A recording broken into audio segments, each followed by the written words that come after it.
bikin konten di tengah desa yang tidak punya sinyal. Tapi nanti dijawab yang soal Siap. itu.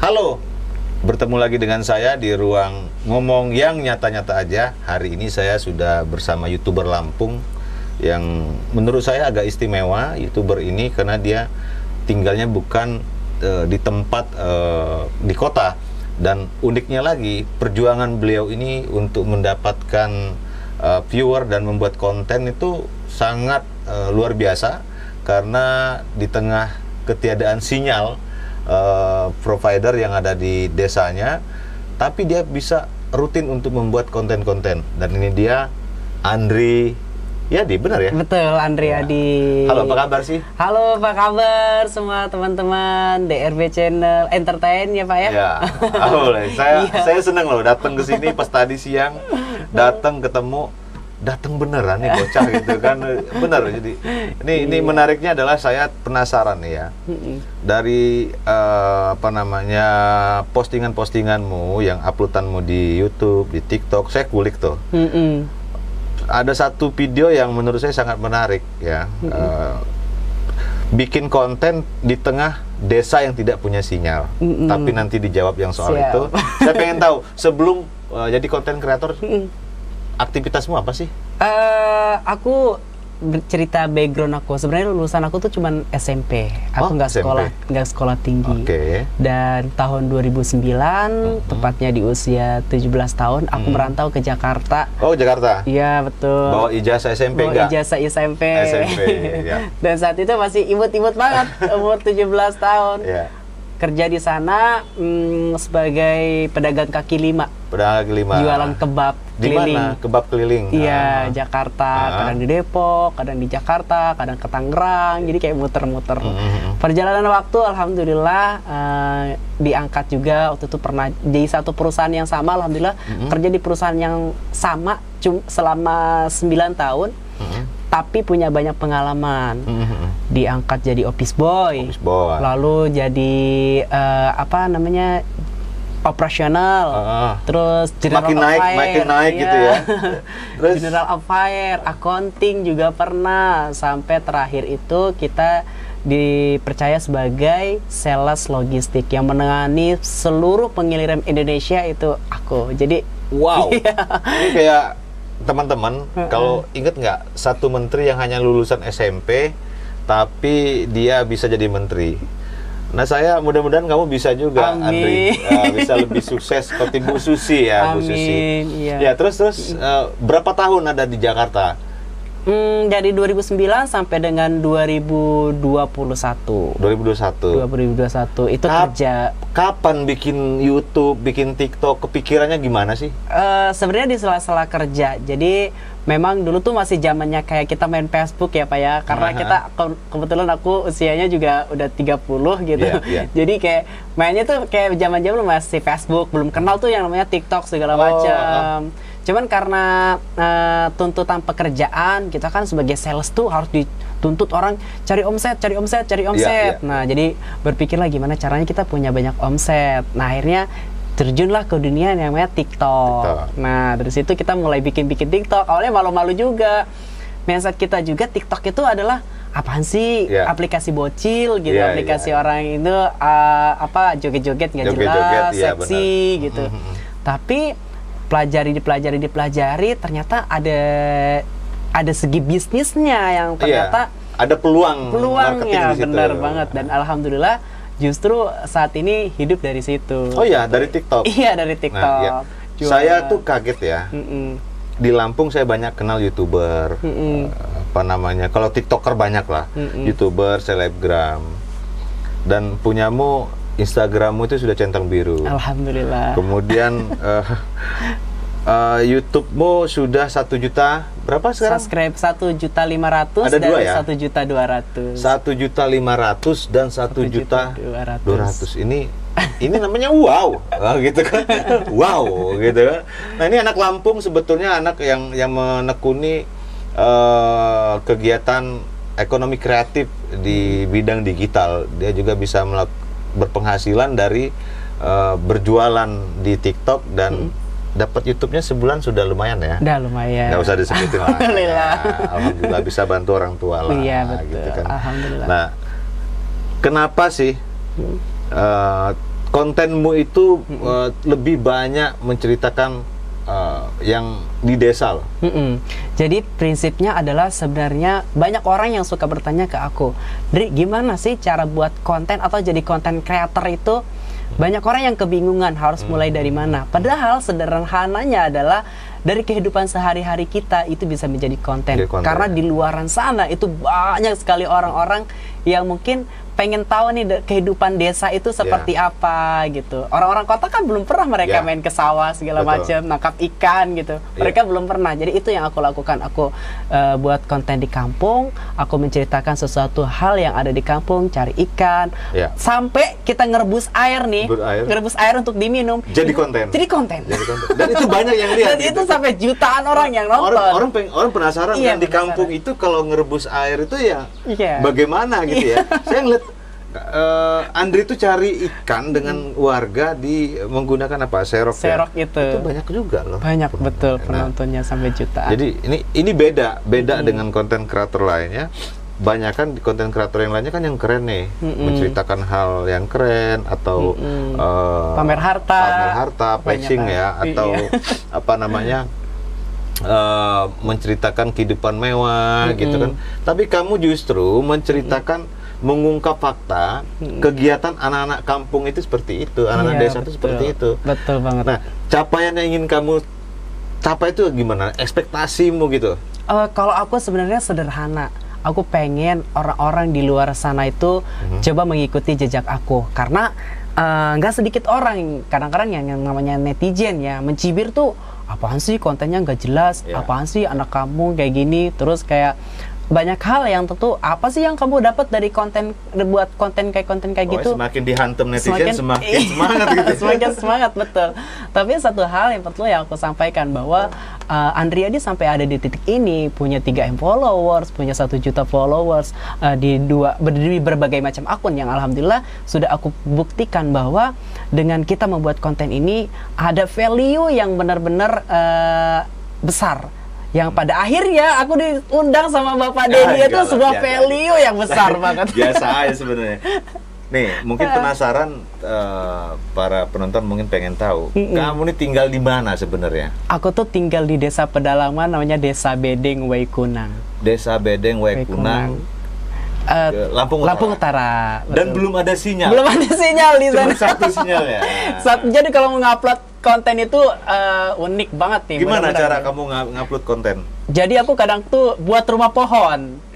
Kebetulan dia lagi viral-viral juga tuh orang-orang buat rumah pohon. Aku ikutan buat rumah pohon juga. Jadi memang tapi kan orang bikin rumah pohon kan untuk rekreasi. Betul. Nah, kalau kita aku kebutuhan bekerja.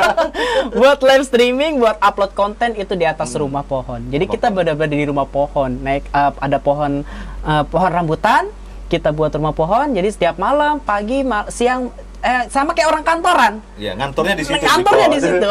Dan jaraknya jauh nggak sih dari rumah? Enggak jauh sih. Kelihatan dari belakang rumah itu, memang kebetulan di belakang rumah, nanti kapan main ke sana. Boleh. Saya penasaran loh. Saya penasaran banget pengen ngeliat di mana sih rumah pohon kantornya si Andriadi ini yang justru mendulang jutaan subscribe ya. Nah, rumah pohon, terus kamu uploadnya di situ? Iya, di situ. Sehari bisa berapa kali? Sehari aku karena benar-benar kerjaannya kita di situ, cari uangnya di situ, kita bisa kadang sehari 10 sampai 20 video, apalagi di berbagai macam akun ya.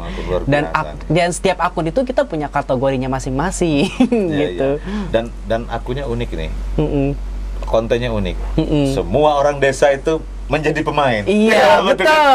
Iya benar, anak-anak, ibu-ibu, bapak-bapak. Cuman semuanya. Bu Lurah saya nonton tuh. Bu Lurah juga. Tiba-tiba dipanggil Bu Lurah. Nah ini luar biasa. Nah ini juga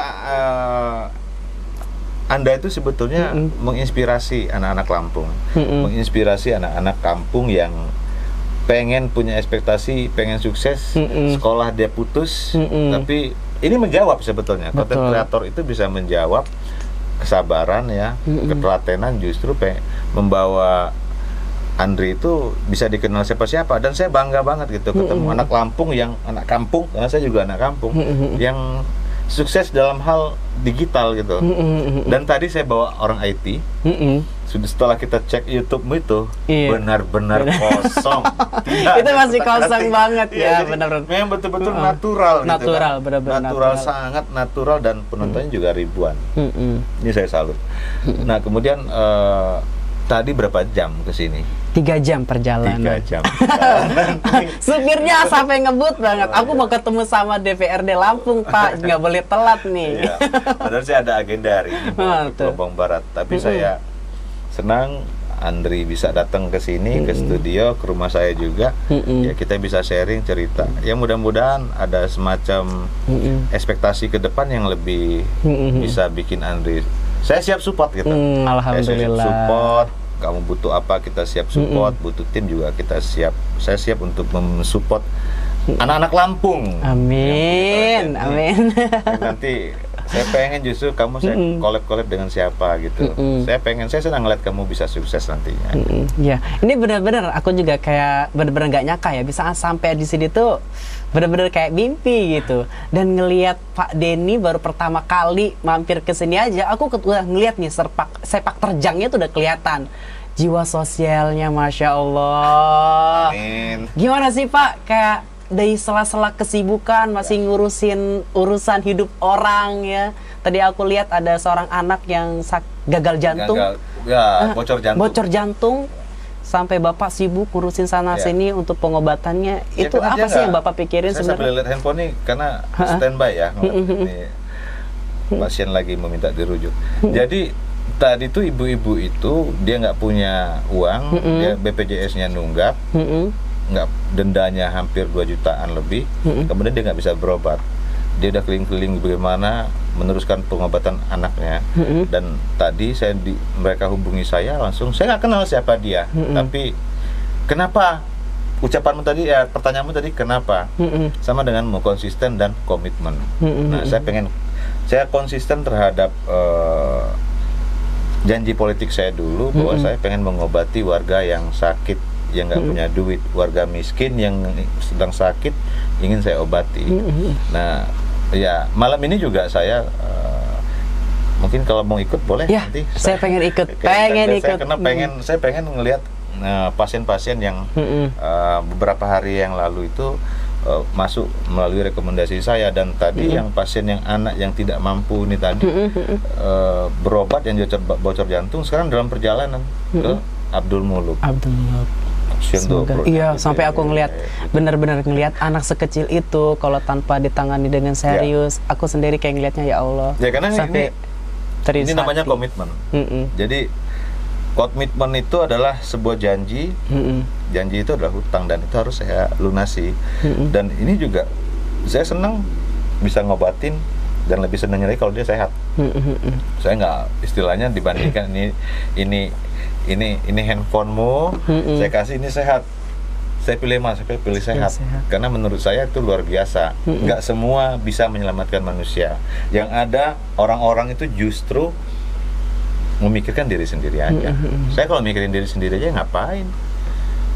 Saya cukup ada gaji, sudah ada gaji gitu kan. Kemudian saya ngapain harus repot-repot hunting nyari Andri. Udah saya seneng aja. Nah, ini circle kita sama gitu kan. Saya suka kehidupan entertain yang saya suka. Saya punya studio DRB Record ini, saya kumpulin anak-anak Lampung yang mau berkarya.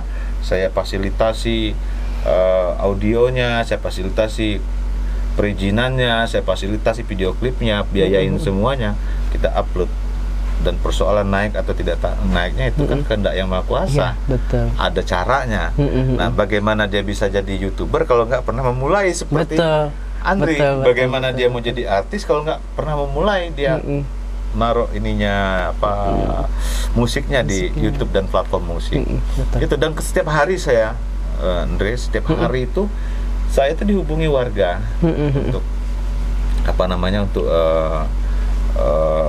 minta bantuan. Dan alhamdulillah baru beberapa hari ini saya nambah ambulan lagi untuk warga. Saya lihat tadi ada 4 kalau nggak salah di depannya. Ada 4 ambulan yang kita siapkan, 0 rupiah biayanya. 0 rupiah, Masya bensinnya Allah. kita, nanti makan supirnya kita yang ngasih upah supirnya kita gitu. Dan menurutku hal yang paling berarti dalam dunia ini manakala kita bisa saling bantu sesama, bantu orang yang betul-betul butuh bantuan gitu kan. Nah, karena banyak yang berpikir bahwa bisa bantu tapi hanya dengan cara ya bayar-bayar aja atau gitu kan. Tapi kalau menurut saya enggak. Ketika warga saya minta bantuan saya, Pak, tolong saya, anak saya sakit, saya tuntun dari rumah sakit, nyampe di sini saya temui. Kalau mereka misalnya, Pak, nih kami udah keluar dari rumah sakit, tapi minggu depan saya harus ke situ lagi, ke rumah sakit lagi untuk check up 3 hari lagi. Kami pulang dulu, jangan pulang, saya siapkan rumah singgah. Kita taruh di rumah singgah sehingga mereka betul-betul pulang sehat. Apa yang saya dapat? Kepuasan batin. Udah itu aja. Masya Allah. Gaji sudah ada, istri ada, anak ada, gitu kan. Dipanggil orang Pak Dewan, sudah ada, kan? Apalagi sekarang, ayo caranya kita kumpulkan koin-koin pahala itu, dikit-dikit aja gitu. Betul. Sebaik-baiknya manusia adalah yang bermanfaat buat orang lain. Nah, ini benar-benar luar biasa banget. Jadi ini sebenarnya kamu yang nanya saya, apa saya nanya kamu sih? Karena aku penasaran, benar-benar penasaran. Jujur aku baru kali pertama ketemu sama Pak Denny, tapi aku udah melihat sepak terjangnya. Jujur, aku baru kali kenal sama Pak, baru sekali ini. Tapi udah kelihatan, sepak terjangnya itu udah kelihatan. Makanya aku penasaran, aku pengen ikut pokoknya ke rumah sakit ya. Ya boleh lah. Manfaatnya tuh jangan diambil sendiri, Pak, buat saya bagi-bagi ya. Nanti kalau misal di desamu ada yang sakit gitu, nanti boleh nanti saya kasih spanduk dan nomor handphone saya. Kalau ada yang sakit nanti hubungin aja ke situ. Jangankan hubungin situ, kalau nggak bisa ketik aja nama saya di Facebook, di Instagram, bisa DM, bisa inbox, pasti saya follow up kok. Kalau di telepon itu, misalnya telepon kan suka saya silent, saya sampaikan dengan warga. Telepon saya sampai saya angkat ya, berkali-kali, jangan pagi, siang, sore, malam. Ya. Nggak ada masalah gitu. Nah itu saya bilang, kalau mau dipikir-pikir, udahlah hari ini ngantor, pulang capek kerja, capek istirahat di rumah. Tapi saya beda. Saya kepikiran, kayak mana ya pasien tadi tuh, gimana ya pasien yang kemarin itu, gitu.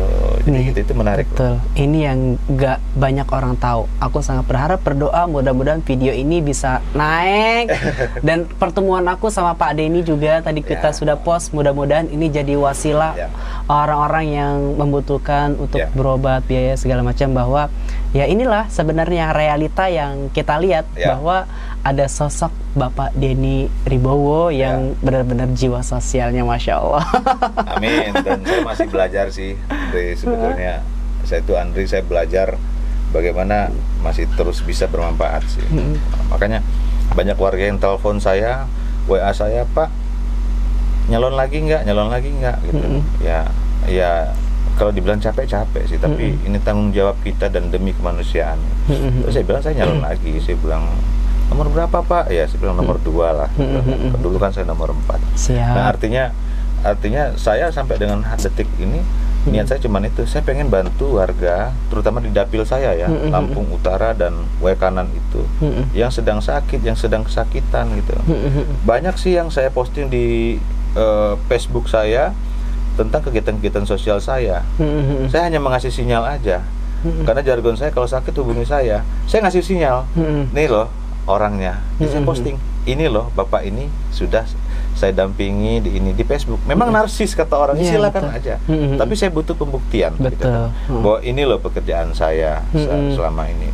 Kadang tengah malam saya dihubungin, butuh darah gitu, Andre. Kadang kita lagi anak tidur, dibangunin, handphone ini bunyi terus, bunyi, Pak tolong, bapak saya butuh darah. Ya terpaksa kita ke rumah sakit. Kita kebetulan saya punya komunitas relawan Lampung, saya ketua relawan Lampung. Terus saya tanya teman-teman, yuk kumpul, yang punya darah A+ kumpul di rumah sakit Abdul Muluk gitu. Kita ada yang butuh darah, dan selalu terpenuhi sih. Dan alhamdulillah karena kebiasaan-kebiasaan ini yang dilakukan, jadi pada akhirnya saya jadi rutinitasnya biasa-biasa aja.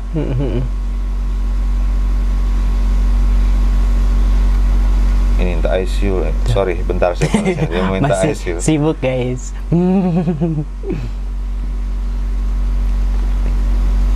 Ada pasien saya yang kritis yang dia butuh ICU. Ya, jadi saya akan terus dan akan berhenti bantu warga kita yang sehingga betul-betul dulu waktu janji saya kampanye dulu saya pengen membantu warga yang nggak mampu berobat dan itu yang saya pegang. Saya berpikir kalau saya ingkar janji ada 12.548 orang yang nyoblos nama saya melakukan dosa, itu mereka ikut dosa juga.